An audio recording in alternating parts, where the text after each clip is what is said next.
There is a document preserved in archives in northern Mexico that researchers describe as one of the most disturbing records ever produced by any government in the Americas. It is not a battle report. It is not a treaty. It's a price list. Specific prices, formally established through government decree, paid per human scalp, men, women, children. Each category has its own specific monetary value, officially established by the government of at least one Mexican state during the 19th century, the Apaches.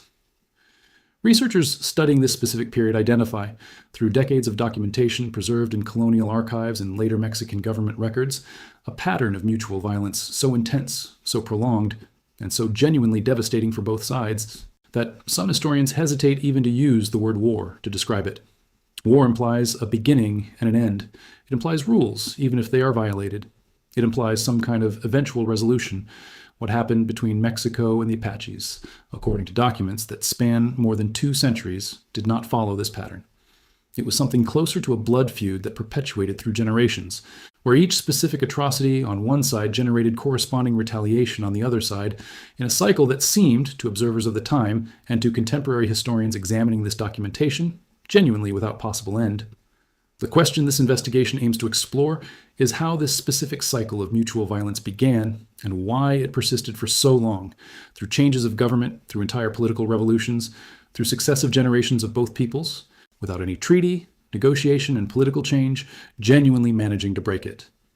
What does this reveal about the deeper, more disturbing nature of how collective hatred can become so deeply rooted in the identity of two peoples that it eventually becomes almost impossible to distinguish between original cause and subsequent consequence? To understand the origins of this specific conflict, it is necessary to first understand the territory and broader historical context within which Apaches and Spanish, and later Mexicans, first came into direct contact. The Apaches, according to researchers studying their broader history already examined in previous investigations in this series, were a people whose presence in what today corresponds to the American Southwest and northern Mexico significantly preceded any Spanish arrival, with different Apache bands occupying territory that extended through areas that today correspond to parts of Arizona, New Mexico, and the Mexican states of Chihuahua and Sonora. Spanish arrival in northern Mexican territory beginning in the 16th century established an initial pattern of contact that researchers describe as characterized both by periods of relatively peaceful trade and by increasing episodes of mutual violence, as Spanish colonial expansion gradually pressed into territory that different Apache bands considered their traditional hunting and subsistence domain. Unlike the pattern of more rapid conquest that characterized Spanish colonization of other regions of the Americas, Apache territory, according to military historical analyses, demonstrated genuinely prolonged and genuinely effective resistance against direct colonial control, creating a situation of low intensity but extraordinarily persistent conflict that would last, with significant variations in intensity over time, for more than 3 consecutive centuries. Researchers studying this pattern of prolonged resistance point out that extraordinary territorial knowledge that different Apache bands possessed over the mountainous and desert terrain of northern Mexico, combined with tactical mobility that previous analyses in this series have already examined in detail when discussing Apache resistance against American expansion, created strategic advantage that made complete and permanent colonial control genuinely difficult to establish, even when Spanish colonial authorities dedicated significant military resources specifically for this purpose. But it was during the later Spanish colonial period, and especially during the subsequent period of Mexican independence, that the pattern of mutual violence between the Apaches and the non-indigenous population of northern Mexico would intensify in ways that would establish precedents that would shape the relationship between these two peoples for subsequent generations. The system of Spanish military prisons, established through a network of fortifications strategically positioned throughout the North Mexican territory, represented, according to military historical analyses, a Spanish attempt to establish a permanent military presence capable of containing Apache incursions against colonial settlements and against trade routes that connected different regions of the wider Spanish colonial territory. The system, although genuinely sophisticated by military standards of the time, according to historians who have studied its effectiveness over decades of operation, demonstrated significant limitations similar to those already examined in previous investigations in this series on later American military fortifications on the Texas border. Vulnerability to siege tactics, difficulty responding quickly to coordinated incursions, and problematic dependence on supply lines that could be disrupted through strategically placed Apache attacks. There is a specific policy implemented by Spanish colonial authorities during a certain period, known through preserved documentation as the Peace for Purchase system, which researchers consider particularly revealing about the complex and genuinely paradoxical dynamics that characterize the relationship between Spanish authorities and different Apache bands during this specific period. This system involved regular distribution of supplies, including food and manufactured goods, to specific Apache bands in exchange for a commitment, often only partially fulfilled by both sides, to cease violent raids against colonial settlements under direct Spanish jurisdiction. Some historians describe this system as a pragmatic recognition by Spanish colonial authorities of genuine limitations on their own military capacity to completely subdue Apache resistance through direct military force alone, opting instead for a hybrid approach that combined elements of limited military coercion with direct economic incentives designed to make relative peace more attractive, at least temporarily, than continuation of mutually costly violent conflict. This specific system of peace for purchase, although offering periods of relative stability in certain regions and at certain specific historical moments, would reveal, according to broader historical analyses, a fundamental fragility that would become catastrophically evident after the collapse of Spanish colonial authority and during the subsequent transition to Mexican independence. Mexican independence, achieved in 1821, brought with it, according to researchers studying specific consequences of this political transition for relations with different Apache bands, a dramatic and rapid deterioration of any relative stability that the previous Spanish system of peace by purchase had managed to establish. The newly independent Mexican government, according to detailed historical analyses, faced budgetary limitations and internal political instability significantly more severe than those that the Spanish crown had faced during a more stable colonial period, making maintenance of the previous system of regular distribution of supplies to Apache bands genuinely impractical within the new independent Mexican political and economic context. Researchers examining Mexican government correspondence from this specific period document explicit recognition by Mexican officials of the predictable and genuinely catastrophic consequences that abrupt cessation of these supplies would likely provoke, with different officials expressing documented concern about imminent intensification of Apache raids once the previous economic incentive for relative peace was completely removed. These concerns, according to subsequent historical records, would prove tragically accurate. Apache raids against settlements in northern Mexico intensified dramatically during the decades following Mexican independence, with different Apache bands responding to the cessation of previously provided supplies by returning to earlier patterns of direct raiding against livestock, supplies, and other resources that specific Mexican communities possessed. The Mexican response to this intensification, according to historical documentation that this investigation will examine in greater depth in the following sections, would reveal an escalation of violence that would significantly exceed any precedent established during the previous Spanish colonial period, establishing a pattern of increasingly extreme mutual retaliation that would shape the relationship between the Apaches and the Mexican population for subsequent decades of sustained and progressively more brutal conflict. It was within this specific context of rapid deterioration and intensified incursions that different northern Mexican states, particularly Chihuahua and Sonora, would implement policies that would become one of the most disturbing and extensively documented chapters in this entire history of Mexico: mutual conflict. The scalp bounty system mentioned at the opening of this investigation represented, according to researchers studying this specific policy through preserved government documentation, a formally and officially sanctioned attempt to encourage professional hunters and mercenaries, often recruited from both the local Mexican population and from Americans and Europeans who operated in the region as specialized bounty hunters, to eliminate Apache fighters in exchange for a specific monetary payment verified through the presentation of scalps as proof of confirmed kill. Specific government decrees, preserved in Mexican state archives and examined by historians who study this policy in detail, established specific and differentiated monetary values, generally higher values for the scalps of adult men identified as warriors, but in some documented decrees, also including specific, though typically lower, values for the scalps of Apache women and even children. This specific inclusion of women and children within the formal reward system, according to contemporary researchers examining this particularly disturbing aspect of this historical policy, represents one of the most genuinely shocking elements of this entire story, revealing a level of systematic and institutionalized dehumanization that significantly exceeded any conventional military justification for the specific neutralization of active armed combatants.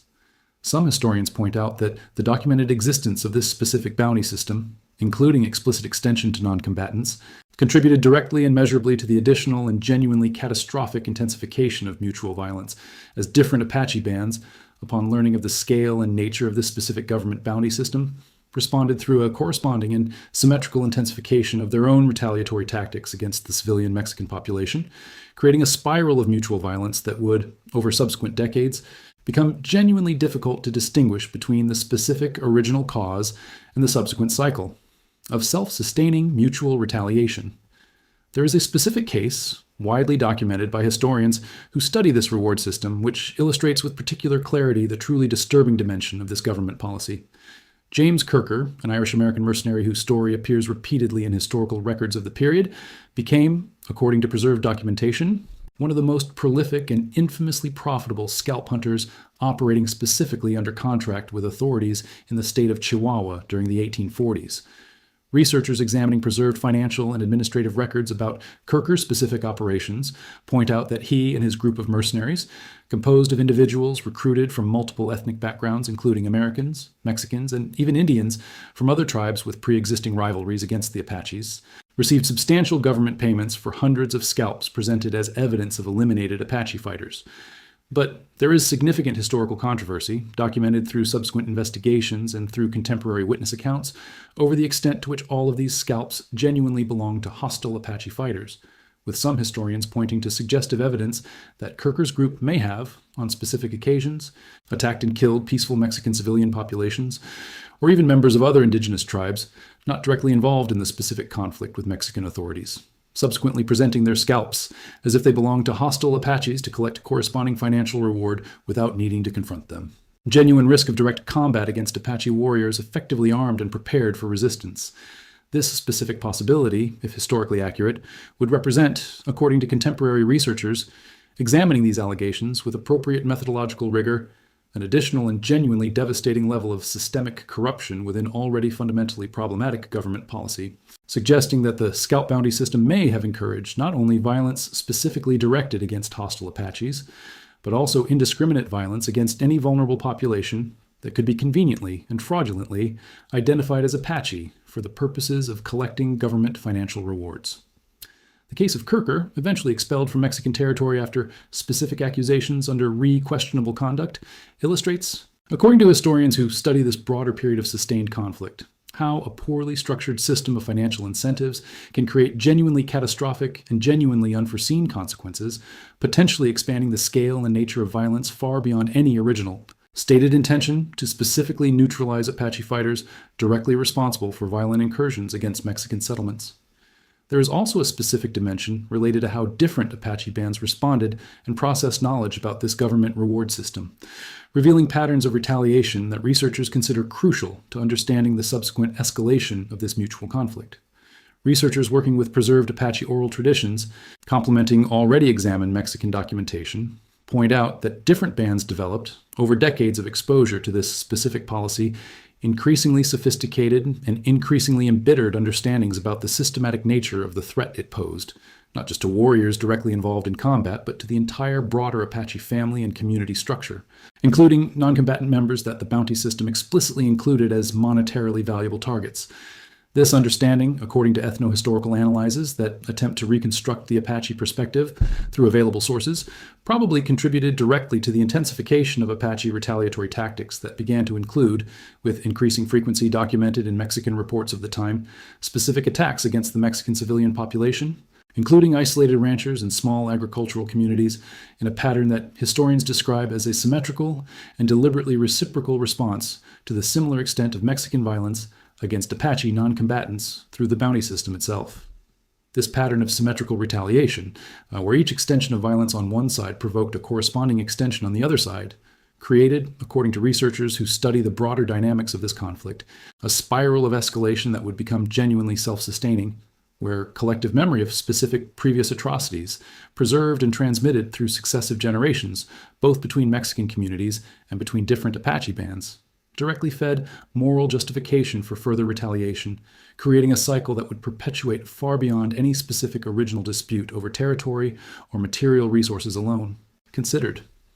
Some historians who study this broader phenomenon of cyclical and intergenerational violence point out that the pattern revealed through this specific Mexican-Apache conflict illustrates more universal psychological and social dynamics, documented through multiple other historical contexts of protracted ethnic conflict around the world, where specific, historically documented violence eventually transcends any concrete original dispute to become itself a self-sufficient and genuinely perpetuating justification for the indefinite continuation of mutual hostility between the specific groups involved.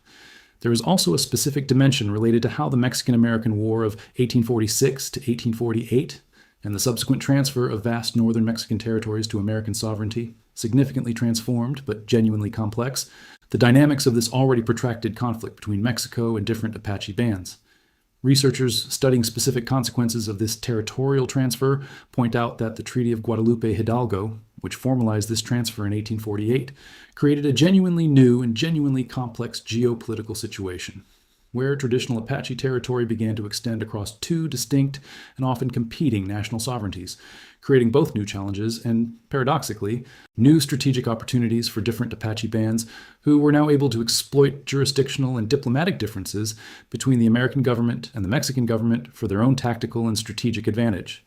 Preserved historical documentation suggests that different Apache bands developed, during the decades following this territorial transfer, sophisticated capabilities to conduct specific incursions into Mexican territory, and subsequently seek relatively safe refuge in American territory where Mexican authorities did not have direct legal jurisdiction to conduct retaliatory or military persecution operations,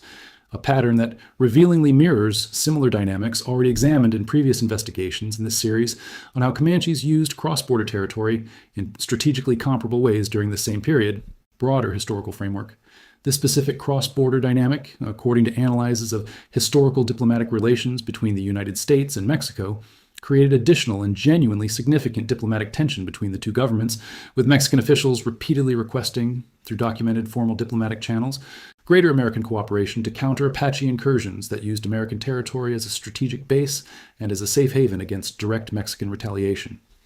The American response to these Mexican diplomatic requests, according to historians who examined preserved diplomatic correspondence from this specific period, was often characterized by limited and genuinely inconsistent cooperation, reflecting both practical limitations of American military capacity available for this specific type of cross-border cooperation, and possibly, according to some more critical researchers, relative disinterest on the part of American authorities in prioritizing significant resources to resolve a problem that, although genuinely costly to the directly affected Mexican population, did not represent a comparable, direct, and immediate threat to more Central American interests during this specific historical period. There is also a specific question regarding how specific Apache historical figures, including those already examined in greater detail in previous investigations in this series on Apache conflict with American expansion, simultaneously navigated between active conflict against Mexican authorities and separate and distinct, but often equally hostile, relationship with American authorities during the historical period of overlap between these two related but genuinely distinct conflicts. Researchers studying the broader biography of Apache leaders, such as Cochise, Victorio, and eventually Geronimo, whose history has been examined in considerable depth in previous investigations in this series, specifically in relation to conflict with American forces, point out that many of these same specific leaders also had extensive and often even older histories of direct conflict against Mexican authorities and population, reflecting broader historical continuity that directly connects Apache experience of sustained conflict against Mexico with subsequent and partially temporally overlapping experience of additional conflict against American expansion. This specific continuity suggests, according to historians seeking a more complete and more historically integrated understanding of broader Apache experience throughout this period of sustained conflict, that reducing historical understanding of Apache resistance exclusively to the context of conflict with the United States, without adequate and simultaneous recognition of an equally significant and often even older and more protracted dimension of corresponding conflict with Mexico, offers a genuinely incomplete and genuinely distorted understanding of broader Apache historical experience, which needs to be understood through a truly binational and truly comprehensive lens that adequately recognizes both equally central and mutually connected historical dimensions of that broader conflict and more extensive. Some researchers point out that this need for a more complete binational understanding partially explains why conventional American historiography on the conflict with the Apaches often underestimates or adequately neglects the Mexican dimension of this broader conflict, reflecting a more general national bias that tends to prioritize historical narratives centered exclusively on American experience and perspective, Without adequate integration of Mexican sources and perspectives that offer an equally valid and equally necessary historical dimension for a truly complete understanding of the full historical and geographic extent of this multifaceted conflict between the Apaches and the multiple colonial and national authorities that disputed over centuries. Successive control over territory that different Apache bands historically considered their legitimate ancestral domain. There is also a specific economic dimension related to how sustained Mexican-Apache conflict directly affected the development and prosperity of entire regions of northern Mexico, creating long-term structural consequences that economic history researchers consider crucial to understanding the uneven regional development that would characterize these specific areas through subsequent generations. Researchers who study the economic history of northern Mexico point out that the constant and chronically recurring threat of Apache incursions significantly limited the development of economic activities that required stability and security. Long-term, including particularly expansion of mining and extensive ranching activities that represented, in theory, potentially extraordinary economic resources available across vast territories of northern Mexico that remained, in practice, significantly underdeveloped precisely because of the persistent risk posed by this sustained conflict. Preserved documents from state governors and other Mexican officials of the period often express, according to historians who examine this administrative correspondence, explicit frustration over how conflict with the Apache represented a direct and measurable obstacle to regional economic development that could otherwise have contributed significantly to broader prosperity of both the local population and the tax revenue available to the broader Mexican state and federal governments. This specific economic dimension, according to more recent historical analyses, helps to partially explain additional motivation beyond considerations purely related to immediate physical security that drove Mexican authorities to invest significant financial resources, including through the very scalp bounty system already examined previously in this investigation, in attempts to neutralize the Apache threat in a more permanent and more decisive way, recognizing that successful resolution of this sustained conflict would represent not only clear humanitarian benefit, but also substantial economic opportunity for regional development that remained otherwise significantly constrained by the circumstances of persistent conflict. Some historians also point out that this same regional economic limitation, paradoxically, may have contributed to further perpetuation of the conflict itself, as the relative scarcity of economic resources available for investment in more sophisticated and more sustainable solutions, including possibly more careful and more consistently financed diplomatic approaches, similar to the previous Spanish system of peace by purchase discussed previously, made the Mexican government more likely to rely on more immediate but also more brutal military solutions, and more generating additional retaliation, creating a cycle where economic limitation and continuation of violent conflict reinforced each other in a genuinely destructive way for both sides of this prolonged historical confrontation. There is also a specific question related to how different religious communities, particularly Catholic missions that maintained a presence in different parts of the North Mexican territory during this period of sustained conflict, attempted to navigate the genuinely difficult position between the need for their own protection against Apache incursions and a simultaneous religious and moral commitment, at least theoretically professed, to peaceful conversion and to humane treatment of broader indigenous populations, including the Apaches themselves.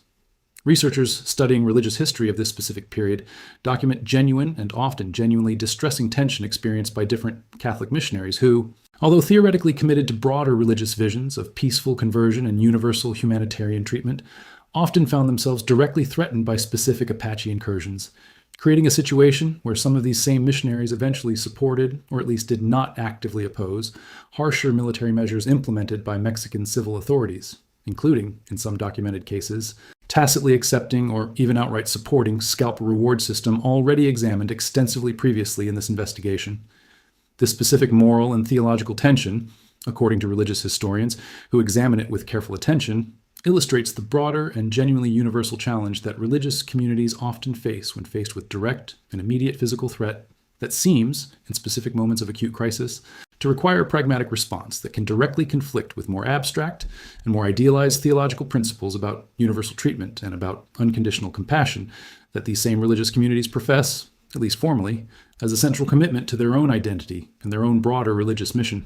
Some historians also document, by contrast, specific examples of individual missionaries who maintained a more consistently pacifist stance and were more consistently committed to protecting and defending specific Apache interests, even in the face of significant social and political pressure to support more punitive measures, revealing that the religious response to this specific conflict was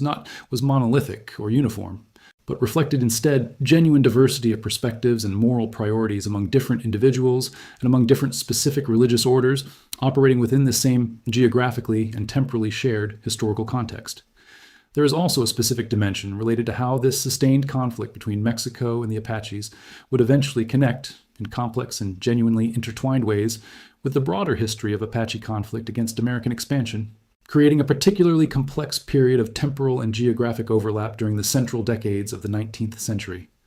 Researchers studying this period of specific overlap point out that different Apache bands, facing simultaneous military pressure from two different nations, Mexico to the south and the United States to the north, both committed, albeit through different approaches and resources, to neutralizing Apache resistance within their respective national territories, developed sophisticated adaptive strategies that sought to exploit differences between these two competing military pressures, including strategic movement between American and Mexican homelands, depending on which represented, at any particular time, a relatively minor military threat or relatively greater strategic opportunity. This capacity for strategic navigation between two distinct national military pressures, maintained through decades of accumulated experience and through extraordinarily detailed territorial knowledge already examined in previous investigations in this series on broader Apache tactics,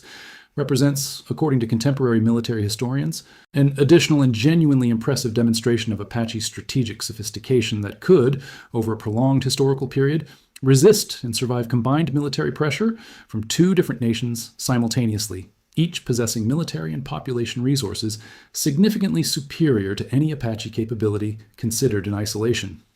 Eventually, according to the broader historical analyses that this full investigation will examine in greater detail in the second part, increasing military cooperation between the United States and Mexico, including eventual more formal coordination between military forces of both nations, specifically directed against remaining Apache resistance, would represent a crucial factor that would finally succeed in neutralizing Apache's ability to exploit national jurisdictional differences that had, for previous decades, offered genuine and historically significant strategic advantage for survival and for continued Apache resistance against combined military pressure that, taken alone by any specific nation, would probably not have achieved complete and definitive neutralization of the resistance. Apache within the specific historical period in which this neutralization would eventually occur. The first part of this investigation examined deeper historical origins and progressive development of this devastating conflict between Mexico and different Apache bands, including the disruptive scalp bounty system and its genuinely self-sustaining and catastrophic consequences. The second part of this investigation will continue exploring how this conflict would eventually evolve through subsequent decades, including eventual more formal binational cooperation, and how historical memory of this specific conflict is understood and processed, both in contemporary Mexico and among present-day Apache communities, revealing a complex and genuinely enduring legacy that continues to shape relationships and identities through subsequent generations to the present day. To understand how this sustained conflict would eventually move toward its final phase of military neutralization, it is necessary to examine in more depth the crucial period of the 1870s and 1880s, when increasing binational cooperation between the United States and Mexico would finally begin to provide a more coordinated and genuinely effective military response against remaining Apache resistance. Researchers studying this specific military cooperation point out that the formal agreement of 1882, mentioned briefly in previous investigations in this series on the American persecution of Geronimo, allowing mutual border crossings by military forces from both countries in direct pursuit of hostile Apache groups, represented the culmination of a longer diplomatic process, in which officials from both nations gradually recognized that effective neutralization of remaining Apache resistance would require genuine cooperation that transcended broader historical rivalries and mistrust between the United States and Mexico, still fresh in the institutional memory of both. Governments due to war, the relatively close one from 1846 to 1848, this specific agreement, although certainly imperfect in its practical implementation,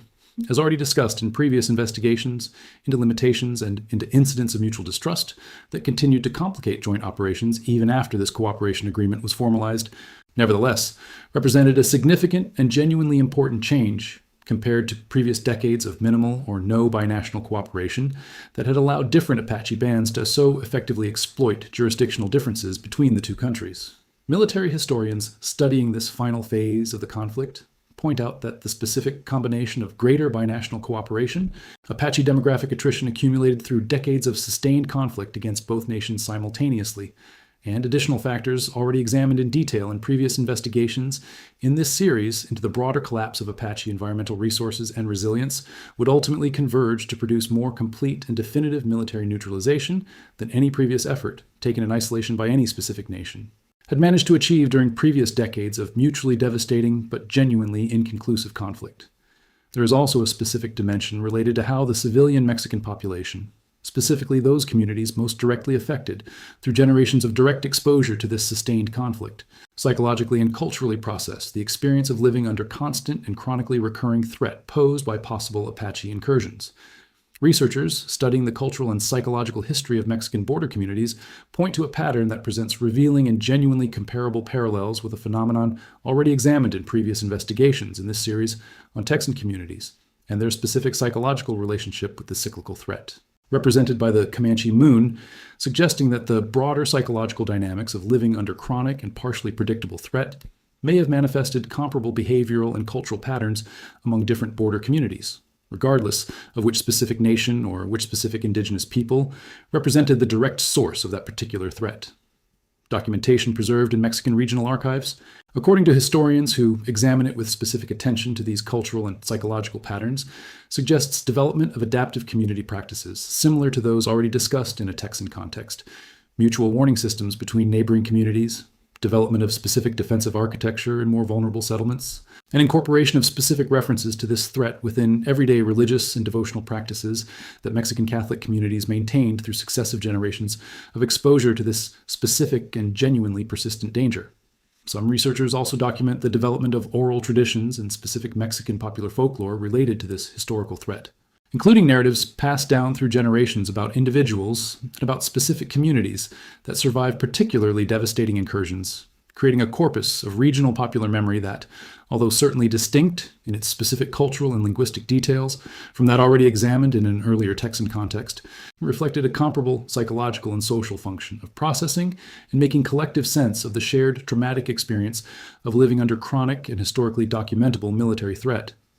There is also a specific question regarding how different specific Apache bands, particularly those more directly associated with sustained conflict against Mexico rather than, or in addition to, subsequent conflict against the United States, are understood and are memorialized within contemporary Mexican historiography, revealing significant differences compared to broader American historiographical treatment already examined in previous investigations in this series. Contemporary Mexican researchers studying this specific chapter of national history point out that broader public and educational recognition of the scale and nature of this protracted historical conflict remains, according to recent critical analyses, significantly less developed within conventional Mexican educational curriculum than equivalent American educational recognition of comparable conflict with different indigenous nations within American territory, suggesting a pattern of relative historical invisibility that some historians connect with broader dynamics about how Mexican national identity was historically constructed and narrated through successive post-independence periods. Some contemporary Mexican historians argue that this relative historical invisibility reflects broader discomfort within the Mexican national narrative about adequately recognizing the scale of systematic violence, specifically including the scalp bounty system already examined extensively in this investigation that the Mexican government has historically implemented against specific indigenous populations, creating uncomfortable but historically necessary parallels with similar debates that more contemporary American historiography has faced more directly in relation to historical systematic violence against different indigenous nations within American territory. More recent scholarly efforts within Mexican universities, according to researchers documenting this contemporary historiographical development, have increasingly sought to recover and share more widely complete historical documentation on this specific conflict, including more direct and more critically informed recognition of Mexican governmental responsibility through policies such as the bounty system, representing a parallel and genuinely comparable effort to that already examined in previous investigations in this series on similar American historiographical review in relation to comparable conflicts within the broader American territory. There is also a specific dimension related to contemporary Apache communities, both those currently located within American territory and remnants or descendants that maintain a presence or historical connection with Mexican territory, and how these specific communities process and narrate historical memory of this particular conflict against Mexico specifically, in contrast or in addition to the more widely documented memory of conflict with the United States already examined in previous investigations.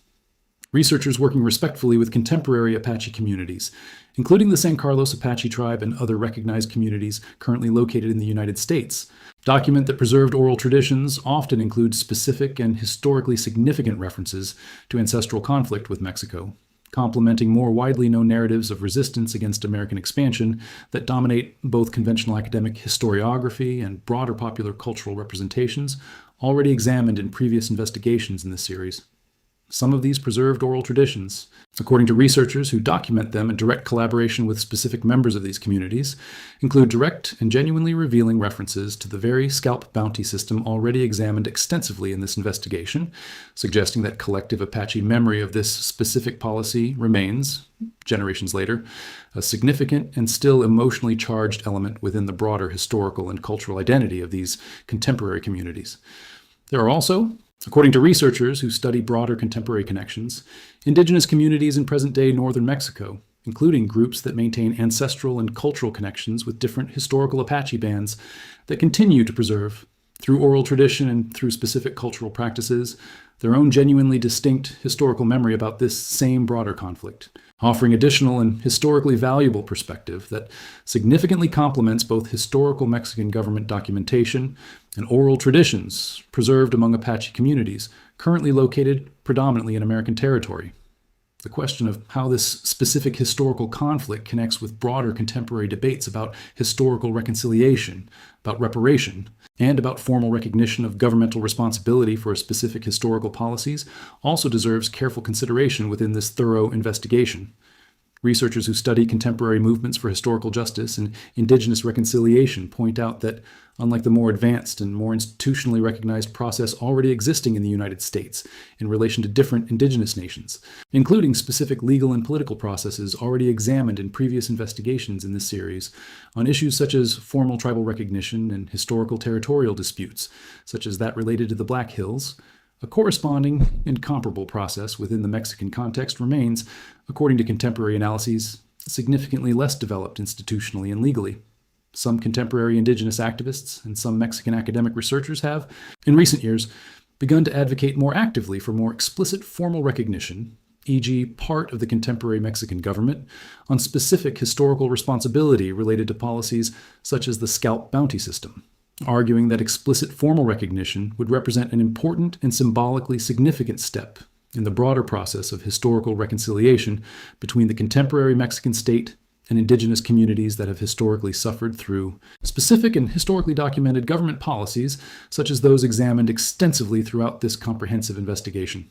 Other researchers, by contrast, point to genuinely significant practical and political challenges that any formal process of historical reconciliation would face within the specific contemporary Mexican context, including questions about which specific contemporary indigenous communities would possess recognized legitimacy to represent historical claims related to specific Apache bands that, in many cases, do not maintain a formal and continuously documented community presence within contemporary Mexican territory in the same direct way that recognized American tribal communities maintain, with respect to corresponding American territory. There is still a final dimension that deserves specific consideration in this full investigation: how comparative military historians evaluate the broader significance of this specific conflict within the larger global context of protracted conflicts between budding nation-states and resilient indigenous peoples across different continents and different historical periods. Researchers conducting international comparative historical analyses point out that the pattern revealed through the specific conflict between Mexico and the Apache, including elements such as a formal system of monetary rewards for human lives, a self-sustaining cycle of mutual retaliation that transcends specific original dispute, and eventual neutralization through the convergence of multiple factors, including international cooperation, demographic attrition, and collapse of environmental subsistence resources, presents genuinely recognizable structural parallels with other comparable historical conflicts documented across different geographic and cultural contexts around the world, suggesting that fundamental dynamics revealed through this specific case can offer a valuable contribution to broader and more theoretically informed understanding of how this specific type of protracted conflict between territorially expanding states and resilient indigenous peoples often develops and eventually resolves itself, albeit in a genuinely incomplete and genuinely imperfect way, across different comparable historical contexts. This broader comparative perspective, placing specific conflict between Mexico and the Apache within a more extensive historical and theoretical pattern, in no way diminishes the genuine historical specificity and real human importance of this particular conflict for all those directly affected through successive generations.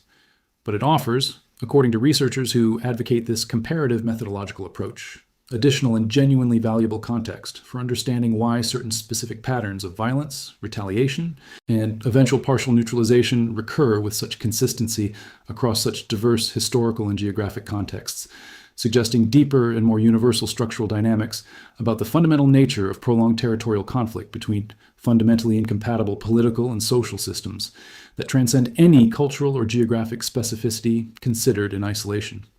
As we conclude this thorough investigation into the sustained and genuinely devastating conflict between Mexico and different Apache bands, it is important to reflect on what this specific history, examined through multiple layers of historical analysis carefully developed throughout both parts of this investigation, reveals about the broader and more universal dynamics of how protracted ethnic conflicts can develop, can perpetuate, and can eventually, albeit in a genuinely incomplete and genuinely imperfect way, achieve some kind of resolution through the convergence of multiple and historically complex factors. The specific system of scalp bounties, examined in detail throughout this comprehensive investigation, represents, according to practically all contemporary historians who study it with appropriate methodological rigor, one of the most genuinely disturbing chapters in the entire colonial and post-colonial history of the Americas, revealing a level of systematic and institutionalized dehumanization that significantly surpasses any conventional military justification, and which it offers, through its very documented existence and through its catastrophic and genuinely self-sustaining consequences, a genuinely important historical lesson about how specific government policies can, through poorly structured incentives and through the systematic dehumanization of specific populations, create and perpetuate cycles of mutual violence that eventually become genuinely difficult to distinguish between specific, original cause and subsequent self-perpetuating consequence. The final question that this thorough investigation leaves for broader reflection is how contemporary societies, both Mexican and American and indigenous, can adequately and simultaneously process full historical memory about conflict so genuinely complex and so genuinely devastating for all sides involved. Recognizing both genuine human suffering of specific Mexican communities who lived under constant and historically documented threat, and equally genuine governmental and historical responsibility for systematic policies of dehumanization and violence that directly precipitated and which perpetuated through successive generations a cycle of mutual violence that would shape, in profound and lasting ways, the identity and historical memory of both peoples directly involved in this specific but genuinely revealing chapter in the history shared between Mexico and the Apaches. Sources and reference, works for further exploration. Apache, The Long Walk to Survival, and other works on broader Apache history. Historical documentation preserved in Chihuahua and Sonora, state archives relating to scalp bounty decrees during the 19th century. Scalp Hunters, by Ralph Adam Smith, about James Kirker and the mercenary bounty system on the Mexican border. Preserved diplomatic records relating to the Treaty of Guadalupe Hidalgo and subsequent cross-border military cooperation agreements between the United States and Mexico. Contemporary documentation on Apache oral traditions relating to historical conflict against Mexican authorities, contemporary Mexican academic research on historiographical review of 19th century government policies related to indigenous peoples in the north of the country,